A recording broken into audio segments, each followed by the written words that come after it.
J'ai un support de diapositive assez étoffé, je crois que vous l'avez sous les yeux, mais l'idée c'est bien sûr de ne pas faire défiler 80 diapositives en 30 minutes, enfin ça peut être un concours intéressant, mais on peut parler aussi bien de biologie que de thérapeutique, c'est un peu en fonction de vos prédilections et du reste du programme de la soirée. Donc on attaque les myélodysplasies par le petit bout. D'abord au sens OMS, c'est plus stricto sensu une myélodysplasie, la leucémie myélomyélocystique chronique. Ça fait partie de ces entités qui ont été regroupées sous le nom de syndrome myélodysplasique, myéloprolifératif. Mais enfin ça correspond à 95% des diagnostics dans cette catégorie OMS, en tout cas chez l'adulte. C'est, comme les autres myélodysplasies, une hémopathie maligne du sujet âgé. Ça représente un cas pour 100 000 habitants comme incidence, ce qui fait peu ou prou 20-25% des myélodysplasies. Donc c'est pas une maladie si orpheline que ça en termes d'épidémiologie, ça l'est beaucoup plus en termes d'approche thérapeutique et de compréhension de la maladie. Et vous voyez, la survie médiane, elle est autour de 3 ans, elle est en fait inférieure au syndrome myélodysplasique en moyenne, bien entendu. Alors j'ai essayé d'articuler ma présentation sous la forme de quelques cas cliniques, on va pas cliquer ni machin, mais enfin ça permet de structurer le topo. On va d'abord parler d'une patiente de 80 ans qui m'avait été confiée par le professeur Fenot, que je remplace je crois un peu ce soir, une patiente qui avait un antécédent d'hypothyroïdie substituée, qui se plaignait de cervicalgie, scapulalgie, qui était un peu fatiguée, mais enfin pas dans un état général catastrophique, et qui avait été adressée en hématologie, on va voir si je sais pointer, en fait pour une monocytose associée à une anémie et une thrombopénie modérée. Elle n'avait pas de marqueurs sériques d'hémopathie, de pathologie auto-immune, et elle était un petit peu inflammatoire. Alors donc le généraliste qui l'avait adressé s'était posé la question de savoir quelle était l'origine de cette monocytose, et il faut savoir qu'il y a des monocytoses clonales, mais il y a aussi des monocytoses réactionnelles, et notamment dans certaines pathologies inflammatoires. Donc de très loin, la première cause de monocytose dans les hémopathies clonales, ce sont les syndromes myélomyélocystes chroniques, mais on peut en voir aussi de façon satellite d'autres hémopathies myéloïdes, notamment dans les syndromes myéloprolifératifs typiques. Donc il faut écarter ces diagnostics avant de retenir un diagnostic de LMMC. Et il y a des monocytoses réactionnelles dans certaines infections, mais aussi rapporté dans la littérature dans des pathologies auto-immunes. Je dis rapporté dans la littérature parce que on n'a pas de séries récentes qui nous permettent de savoir dans quelle fréquence ces monocytoses associées à des pathologies auto-immunes sont en fait des monocytoses clonales. Et on va y revenir. Donc voilà les anomalies morphologiques dans le sang de la patiente, des polyhypolobés, des granulés, de la dysplasie aussi sur la ligne rouge, des macroplaquettes, et aussi un excès, enfin là je vous ai zoomé sur quelques blastes, dans la moelle. Ce qui est important, je vais y revenir sur les critères OMS 2016, c'est que la monocytose médulaire ne fait pas partie des signes cardinaux du diagnostic. Donc on voit souvent des gens qui sont embêtés en disant ah, ben, je dirais bien que c'est une LMMC, mais il n'y a pas d'excès de monocytes dans la moelle, on s'en fout. En revanche, à ce stade de la compétition, avec un myélogramme qui nous a décrit le pourcentage de blastes, de myéloblastes, le pourcentage de monocytes et de la dysplasie la granuleuse, la question se pose de savoir si on a tous les éléments pour faire un diagnostic complet au sens OMS 2016. Est-ce qu'il faut compter les promonocytes, qui ne sont pas une ligne classique de l'interprétation du myélogramme? Est-ce qu'il faut avoir la cytogénétique? Est-ce qu'il faut attendre? Est-ce qu'il faut automatiquement chercher Becerra-Belson, même quand le sang n'est pas du tout évocateur, la moelle non plus? La réponse à toutes ces questions pour l'OMS, c'est oui. Voilà les critères OMS 2016. Je les ai laissés en anglais pour montrer à quel point au fond ils restent quand même assez loin de notre pratique quotidienne, même si on doit s'y tenir. Donc le critère cardinal, c'est bien entendu la monocytose sanguine, et de façon importante, elle doit être jugée à la fois en valeur absolue et en valeur relative. C'est le moment où pour une fois on peut dire aux externes qu'on a le droit de regarder le pourcentage. et comme je vous l'ai dit, il n'y a pas d'impact de la monocytose médulaire. Très important, il faut exclure les syndromes myéloprolifératifs typiques. C'est passionnant sur le plan biologique d'essayer de classer un patient qui a à la fois une monocytose et une authentique polyglobulie. C'est probablement sur le plan moléculaire des formes frontières, mais enfin, il faut prendre les choses par le bout clinique dans ces cas-là, et se préoccuper avant tout des conséquences cliniques de cette différenciation hématopoïétique anormale, et donc donner la priorité, par exemple, à la prise en charge de la polyglobulie si elle est là. Toutes les formes de monocytose avec hyperéosinophilie ont été reclassées dans les syndromes hyperéosinophiles. Ça fait beaucoup plus de sens, y compris sur le plan thérapeutique.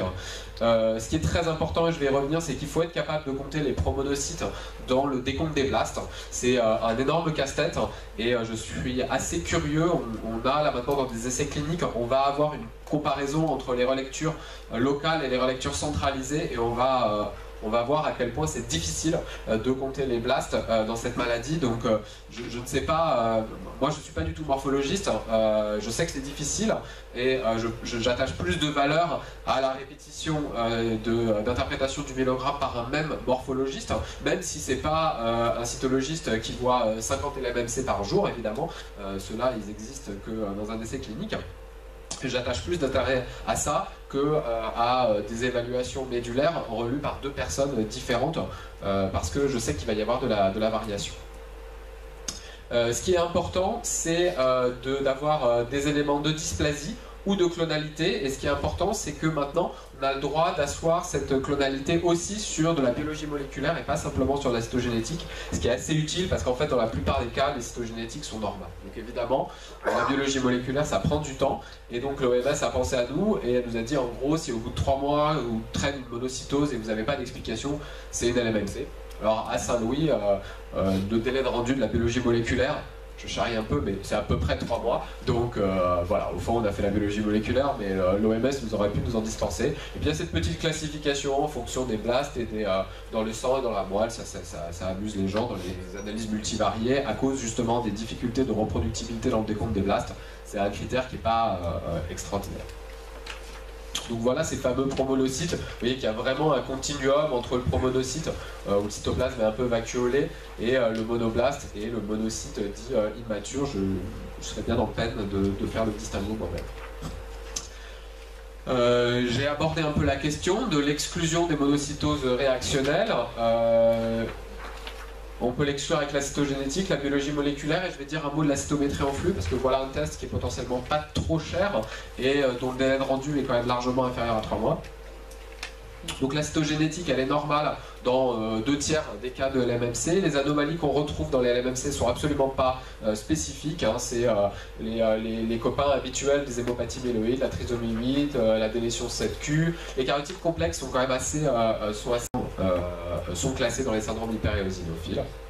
Alors on s'écharpe pour savoir quel est le pronostic des trisomies 8, etc. Tout ça est quand même assez peu passionnant. Les tests clonogéniques, j'en parle parce que j'en ai fait beaucoup pendant ma thèse, alors j'y croyais, mais c'est absolument pas reproductible. Et on va avoir de la pousse spontanée de colonies granulomonocytaires, y compris chez certains patients étiquetés monocytose réactionnelle, et inversement. Je pourrais reparler un peu de la physiopathologie, je crois que je le fais sur une diapositive suivante.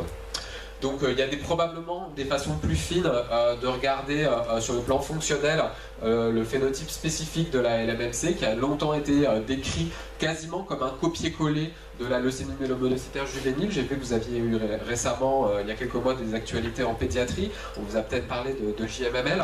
Alors dans les JMML, la monocytose est aussi un critère cardinal, mais les patients sont beaucoup plus prolifératifs et ils sont constamment in vitro hypersensibles au GM-CSF. C'est beaucoup moins constant dans les LMMC de l'adulte, et on commence à comprendre un peu pourquoi. C'est une observation finalement assez ancienne.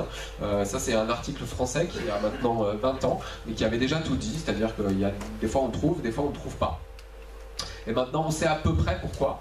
On sait que chez allez, ça dépend des séries, mais chez 30 à 40% des patients, il y a une mutation somatique de la voie RAS en aval du GM-CSF, et cette mutation, elle va induire une hypersensibilité au GM-CSF et un phénotype assez prolifératif des patients qui ont des hyperleucocytoses, des myélémies, accompagnant la monocytose. Et eux, ils ont donc une pousse spontanée, ou en tout cas une pousse importante avec des petites quantités de GM-CSF. Mais ça n'explique pas tout. Et il y a d'autres mécanismes physiopathologiques qui entraînent la monocytose dans les LMMC en l'absence de mutation de la voie RAS-MAP kinase. Et en fait, on sait un petit peu mieux de quoi il s'agit. On sait que, en fait,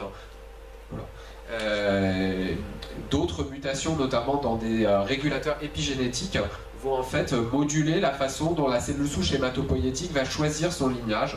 Et donc en fait, la majorité des LMMC entraînent un excès de monocytose par biais de différenciation des cellules souches hématopoïétiques sans être hypersensibles à une cytokine de différenciation. Et en ça, ça me semble tout à fait justifié sur le plan physiopathologique de rattacher les LMMC encore en 2017 au syndrome myélodysplasique à cause de ce biais de différenciation. Donc ces fameuses mutations, elles peuvent nous servir bien sûr à titre diagnostique. Les plus anciennes, c'est les mutations de la voie RAS-MAP kinase. Alors on découvre régulièrement de nouveaux gènes. À chaque fois qu'on découvre un nouveau gène, il y a de moins en moins de patients atteints. Donc ça va être difficile d'avoir des listes récurrentes. Mais je vous ai dit que cette voie-là, elle est mutée que chez 30 à 40% des patients. Et en général pas ceux qui posent des problèmes diagnostiques. Le gros du paquet moléculaire, ce sont des mutations dans les régulateurs épigénétiques. Les têtes de chapitre, c'est TET2 et ASXL1. TET2, c'est la méthylation de l'ADN, donc une marque épigénétique qui va vraiment moduler de façon très durable, très héréditaire pour la cellule, son programme de fonctionnement. ASXL1 est plutôt impliqué dans la méthylation des histones, ce qui est un phénomène un peu plus, on va dire, volatile. Il y a aussi des anomalies de l'épissage, c'est des mutations dans des gènes qui sont impliqués dans l'épissage alternatif des transcrits. Alors ça peut sembler incroyable que des processus biologiques qui sont tellement nécessaires au fonctionnement de nos cellules puissent être altérés dans les LMMC. Elles le sont en fait dans toutes les myélodysplasies, c'est probablement la famille de mutations qui définit le mieux les myélodysplasies, et ce sont des mutations très subtiles qui ne vont pas bien sûr empêcher complètement une cellule de faire son épissage alternatif, sans quoi cette cellule est vouée à mourir.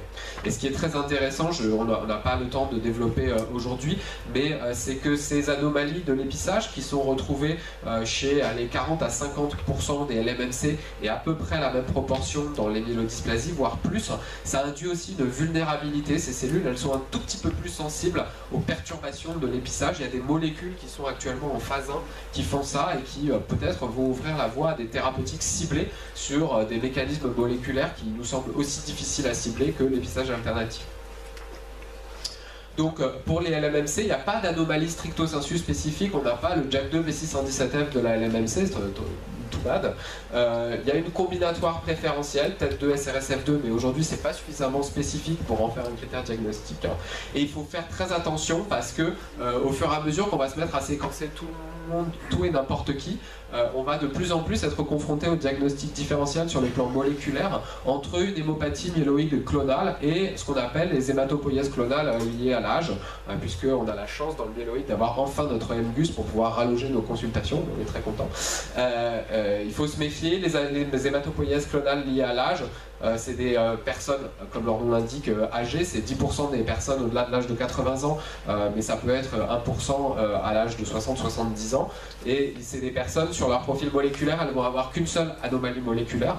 Dès qu'il y en a deux, on ne croit plus à l'hématopoïèse clonale, et surtout avec une fréquence allélique faible. Donc quelqu'un qui a un petit rhume, 1200 monocytes, qui a une monocytose qui a disparu 2 semaines plus tard, et vous avez fait de la biologie moléculaire parce que vous êtes hyper zélé, hyper enthousiaste, et vous retrouvez une mutation isolée de TET2 à 5% de fréquence allélique, ça peut être une hématopoïèse clonale, alors que le même patient avec une mutation de TET2 à 40% et une mutation de SRSF2 à 30%, bah, c'est sûr que c'est pas une hématopoïèse clonale, entre guillemets banale.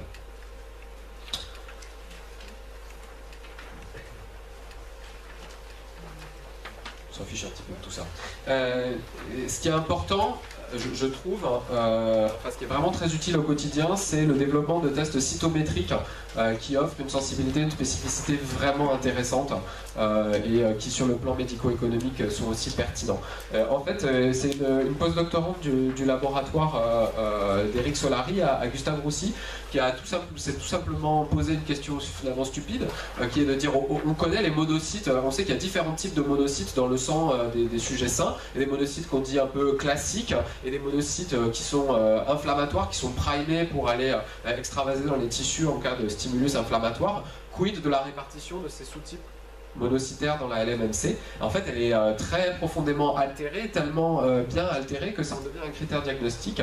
Ce qu'on voit dans la LMMC, vous voyez là, c'est assez visuel, c'est la disparition de ces monocytes qu'on appelle atypiques, et on est capable de construire des courbes ROC qui donnent à ce test diagnostic cytométrique qui repose sur 2 fluorochromes, donc c'est de la cytométrie du XXe siècle, avec deux fluorochromes, on est capable de faire un diagnostic de LMMC avec une sensibilité de 90% et une spécificité de 94%. Donc c'est vraiment un test intéressant que nos collègues commencent à déployer de centre en centre. Il y a un petit peu de difficulté d'harmonisation, mais enfin c'est pas la maladie résiduelle plasmocytaire en 12 couleurs ou en 18 couleurs. Donc on devrait y arriver. Revenons à notre patiente, elle avait des cervicalgies, des scapulalgies, alors on a plein de possibilités. Quand on est en consultation, on se dit rien à voir avec mon problème, elle a qu'à aller voir le rhumatologue, pardon, on peut se dire c'est peut-être un signe d'évolutivité, il va peut-être falloir la traiter vite et fort. Peut-être que c'est un chlorome, il faut faire une IRM, ou bien c'est un rhumatisme satellite. Donc la bonne réponse c'est un rhumatisme satellite. Il y a des pathologies auto-immunes qui sont satellites des syndromes mélodysplasiques et plus particulièrement en fréquence dans les LMMC. Alors c'est un spectre assez particulier, on va avoir souvent des polyarthrites séronégatives avec souvent une prédominance scapulaire, donc une présentation, enfin en tout cas aux racines, une présentation assez PPR-like. Le grand classique, mais c'est pas très fréquent, c'est la polychondrite atrophiante, mais le spectre peut être assez large. Et bien sûr, il peut aussi s'agir de cytopénie auto-immune, ce qui va compliquer le diagnostic des cytopénies, mais parfois simplifier leur prise en charge. Voilà donc le récapitulatif de notre patiente. Elle n'a pas d'excès de glace, elle a un karyotype normal, elle est indépendante des transfusions, elle n'a pas de splénomégalie. Et je vous ai fait un benchmarking des différents scores pronostiques. Moi, j'ai honte de le dire parce que ça a été un de mes sujets de publication, mais je trouve quand même pas ça très très passionnant au quotidien. Il faut savoir aujourd'hui qu'on a traversé une période de flou sur les scores pronostiques dans les LMMC. On va sortir de cette période de flou. On n'en est pas encore au stade que je pense Laurence va aborder de la myélodysplasie où il y a un score pronostic international, point barre, tout le monde est d'accord. Dans les LMMC, on s'en rapproche. Je vais juste en dire un mot. Il y a une espèce d'équivalent à la LMMC de l'IPSS qui s'appelle le CPSS, CMML Prognostic Scoring System. Il a un énorme avantage, donc il a été validé dans une cohorte indépendante, donc c'est beaucoup plus robuste que toutes les publications antérieures, y compris celles de nos maîtres. Et elle a un deuxième avantage, c'est qu'elle ne repose pas sur la biologie moléculaire. Mais du coup, elle n'est pas d'une précision pronostique folle. Ceci dit, elle est assez pratique à utiliser au quotidien et elle permet de distinguer 4 groupes, du patient qui va très mal au patient qui va très bien, avec des catégories intermédiaires, avec, voilà, comme je vous ai dit, des problèmes de spécificité. Nous, ce qu'on avait publié il y a quelques années, c'est qu'on pouvait faire de la biologie moléculaire et c'était une époque où on était en transition vers le séquençage à haut débit, donc on était très soucieux de ne pas avoir besoin de tester 50 gènes pour faire le pronostic des patients et on vous proposait de rajouter à la clinique et à la cytogénétique le statut d'un seul gène qui est le gène ASXL1 qui est de très très loin celui qui a l'impact pronostic le plus fort dans les LMMC, un impact défavorable. Aujourd'hui cette classification elle commence à être un tout petit peu galvaudée parce que quasiment tous les centres sont passés sur du séquençage à haut débit et donc la question du nombre de gènes à tester n'est plus trop un problème. Et il y a donc maintenant ce qui s'appelle un CPSS moléculaire qui repose sur 4 gènes. Donc il va y avoir des débats d'experts et probablement un peu de méthodologie sophistiquée pour construire un score suffisamment robuste. Il va nous falloir probablement 5 ans pour faire ça. et on verra bien à la fin des courses. Dans le temps qui me reste, ouais, on va parler un tout petit peu, on va juste dire un mot d'un piège diagnostique, et je vais en profiter pour faire un appel au peuple sur les formes de SND, SMP qui ne sont pas des LMMC. Ça, c'est un patient qui m'a été adressé en consultation par une collègue. Il m'a dit bah, tu vas continuer à la suivre, c'est une mélodysplasie avec une anomalie cytogénétique. Bon, il est devenu méloprolifératif, tu sais, il y a des mélodysplasies qui évoluent en LMMC, donc je l'ai mis sous hydrate depuis 1 an, mais il va super bien. Effectivement, je le vois, il va super bien. Il est sous hydréat depuis 1 an, il se porte comme le pont neuf. Simplement, si vous regardez son hémogramme, il y a beaucoup de leucocytes, beaucoup de poly, beaucoup de myélémie. Je suis désolé, IMC c'est Immature Myeloid Cells, donc il y a 42% de myélémie. Il y a une monocytose en valeur absolue, hein, elle est à 4,3 giga par litre, donc elle est à plus de 1 giga par litre. Elle est tout à fait chronique. Simplement, vous voyez qu'elle est inférieure à 10% des leucocytes. Et alors certes, hein, certaines myélodysplasies évoluent en leucémie myélomonocytaire chronique. On peut d'ailleurs dépister ces évolutions grâce au fameux test de cytométrie, parce que même en l'absence de monocytose absolue, certaines myélodysplasies avec 600-700 monocytes ont un profil cytométrique anormal, et on est capable comme ça de savoir qu'ils vont faire la LMMC. Mais en fait, pour ce patient, c'était beaucoup plus simple que ça. On a refait le karyotype, on s'est rendu compte que déjà son inversion 3P c'était en fait une anomalie constitutionnelle, une translocation robertsonienne qui était germinale chez lui, qui n'avait aucune incidence, qui notamment ne réarrangeait pas EVI1. Et en refaisant le karyotype, je vais la faire dans ce sens-là, on s'est rendu compte qu'en fait il avait acquis une 922, donc il faut se méfier, il faut vraiment, même quand on est dans sa routine, ne jamais oublier que la LMC, il faut l'éliminer dans tous les cas de figure avant d'évoquer une leucémie myélomonocytaire. Et voilà, il va très très bien sous Gleevec, ça fait maintenant plus de 3 ans. Il y a donc des syndromes myélodysplasiques méloprolifératifs qui se caractérisent par une monocytose, une polynucléose et un degré variable de myélémie. L'OMS propose de les répartir en 3 cas de figure. La monocytose est prépondérante, on appelle ça une LMMC. La polynucléose est prépondérante, c'est la leucémie chronique à neutrophile, c'est exceptionnel. Et la myélémie est prépondérante, c'est la leucémie myéloïde chronique atypique, bien sûr, puisqu'on a éliminé BCR-Abelson. Alors ces entités-là, on commence à les connaître sur le plan moléculaire. Elles ont des mutations qui s'appellent 7BP1, ETNK1, CSF3R. CSF3R, c'est tout simplement le récepteur au GCSF. Pas très étonnant que ça fasse faire des polynucléoses neutrophiles. Ce qui est intéressant, c'est qu'on peut cibler cette anomalie-là avec du ruxolitinib. On sait que ces maladies-là sont globalement pas très bon pronostic. La médiane de survie des LMC atypiques, c'est entre 1 et 2 ans, donc c'est une hémopathie, il y a chronique dans le titre, mais en fait c'est extrêmement agressif. Ces maladies qui sont complètement orphelines sur le plan thérapeutique, et on a quelques observations à Saint-Louis de patients qui ont été traités par une cure d'hypométhylan, qui ont traversé le désert de Gobi, ils ont fait 2 mois d'aplasie, et ceux qui étaient encore vivants à la fin se sont mis en rémission pendant 6-8 mois, donc des profils de réponse aux hypométhylants qui interpellent. Et donc on a lancé un registre, il y a un interne de Limoges qui en a fait sa thèse de médecine, et on fait régulièrement des appels au peuple pour colliger des cas, parce que c'est la base avant de construire des essais cliniques dans ces hémopathies extrêmement rares. C'est des efforts qui sont en cours mais qui n'ont pas encore tout à fait abouti. Donc dernier cas, catastrophe, j'ai pas complètement traduit la diapositive, elle est encore en espagnol. Bon, c'est une cata. Mais bon, à Montpellier, ça va. Donc, c'est un homme de 83 ans, une LMNC 0 très tranquille, avec un peu de myélémie, une trisomie 8, méfions-nous, certains auteurs disent que c'est péjoratif, et une thrombopénie. Voilà, j'avais oublié de supprimer la diapositive. Une thrombopénie et des ecchymoses. Alors, comment est-ce qu'on prend en charge la thrombopénie?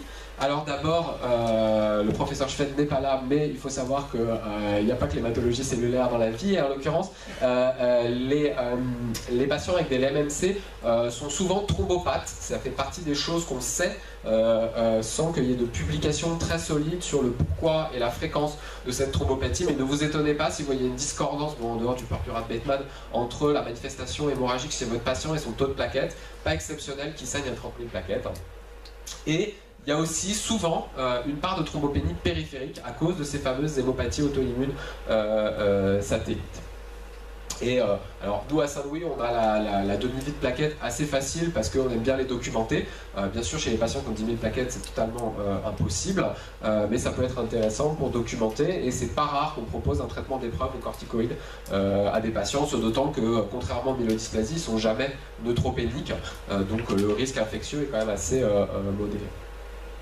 La thrombopénie centrale, comme souvent, comme dans les mélodysplasies, je ne vais pas y revenir, c'est le support transfusionnel et les androgènes. Comme vous m'avez demandé de faire des actualités, je voulais vous donner les actualités. Nos actualités, c'est un essai multicentrique qu'on va présenter à l'ASH, donc ça c'est les résultats en avant-première, auquel plein de centres en France ont participé. Il y a 19 patients pour le moment qui ont été analysés, des patients LMMC sans aucun excès de place, qui vont très très bien, qui ont été traités par un agoniste de la thrombopoïétine, qui est l'Eltrombopag, celui qui s'administre Péros, avec un taux de réponse qui est très intéressant, mais des réponses pas très prolongées, et puis des petits doutes sur le risque évolutif de ces patients à long terme. Donc l'étude pour le moment elle est arrêtée, elle va rouvrir pour 5 patients supplémentaires en fonction du suivi. Mais en tout cas, on a l'impression que il faut utiliser ces agents avec parcimonie, qui peuvent être intéressants pour passer un cap hémorragique chez un patient, parce que le taux de réponse est quand même très intéressant, mais qu'il faut vraiment se garder d'administrer ces médicaments largamanieux hors des protocoles, parce qu'il y a peut-être un effet sur le clone leucémique qui n'est pas négligeable. Et en l'occurrence, ce patient-là, il a été inclus dans l'essai, et heureusement ou malheureusement pour nous, il lui est arrivé des bricoles avant de prendre le premier cachet, enfin la première gélule d'Eltrombopag. En fait, il a développé une péricardite, c'était l'hiver, et puis je vois arriver une nume avec une polynucléose neutrophile assez importante, et un patient qui me dit qu'il n'est pas bien, qu'il a une dyspnée, une douleur thoracique. Alors les LMMC, celles qui sont hypersensibles au GM-CSF, dès qu'elles s'infectent, elles passent de 10 000 blancs à 70 000 blancs, donc il ne faut pas paniquer, il faut laisser passer le cap infectieux. Mais en l'occurrence, lui, il avait un épanchement péricardique vraiment gênant qui a rapidement devenu, qui a rapidement nécessité un drainage. Et puis, comme d'habitude, à l'assistance publique des hôpitaux de Paris, premier CHU de France, blablabla, on appelle 4 fois le cardiologue en lui disant tu jettes pas tout à la poubelle, tu me regardes un peu pour qu'on fasse de la cytologie.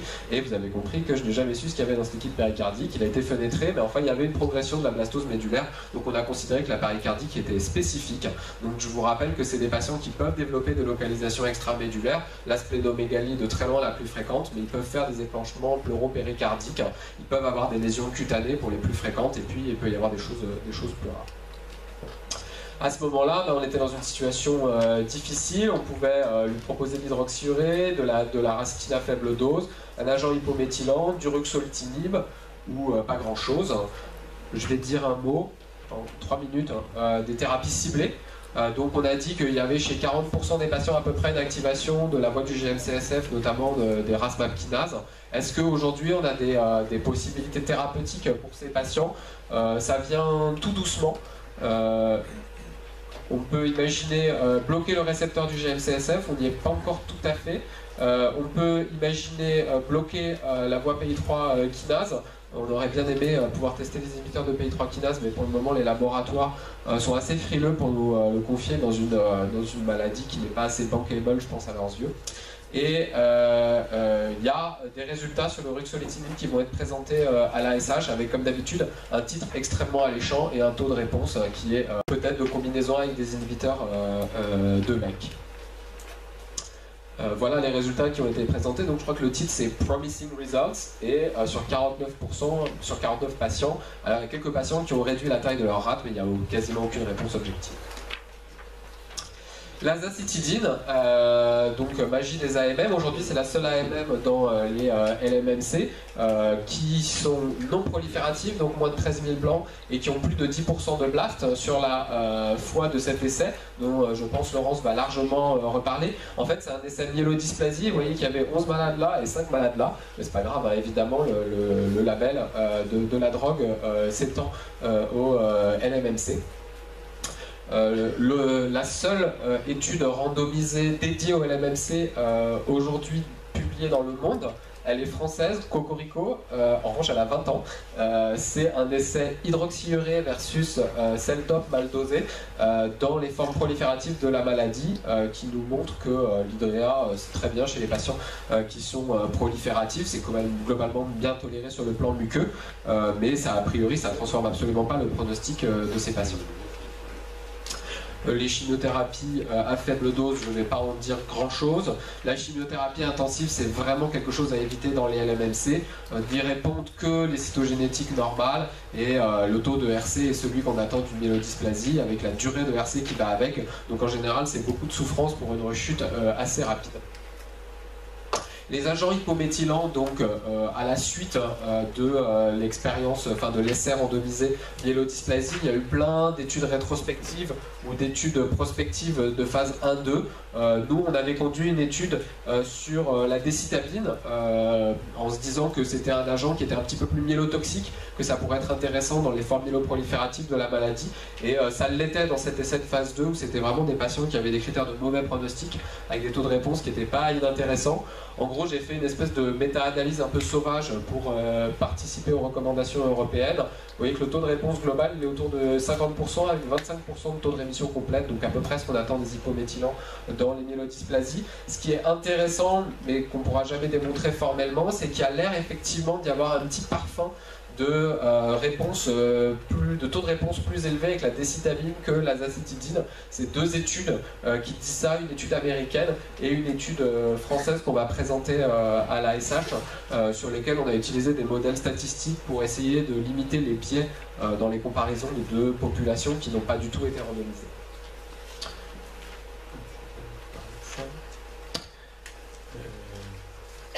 Voilà, on va présenter tout un travail à l'ASH sur les marqueurs moléculaires qui permettent de prédire la survie des patients traités par hypométhylants. Ce n'est pas encore des outils d'une grande précision, ces biomarqueurs moléculaires. Peut-être que les approches d'analyse pan-méthylome, donc d'analyse de méthylation de l'ADN, vont nous aider à prendre en charge ces patients, mais c'est encore des tests qui sont très difficiles à standardiser, même entre laboratoires experts. Et puis vous redire que nous, ce dont on attend beaucoup, c'est des résultats de l'étude de phase 3 qu'on a lancée en France, mais pour lesquels on a été rejoint par nos collègues italiens et nos collègues allemands, qui visent à étudier la décitabine versus IDRH chez des patients qui ont des formes myéloprolifératives avec des critères de gravité. Et notre idée à l'avenir, c'est de pouvoir disposer de la décitabine, donc le dacogène avec le schéma 5 jours, donc un schéma en hôpital 2 jours du lundi au vendredi, pour les patients qui sont myéloprolifératifs, qui feraient pendant à l'azacitidine dans les formes de faible risque. Voilà, je vous remercie de votre attention.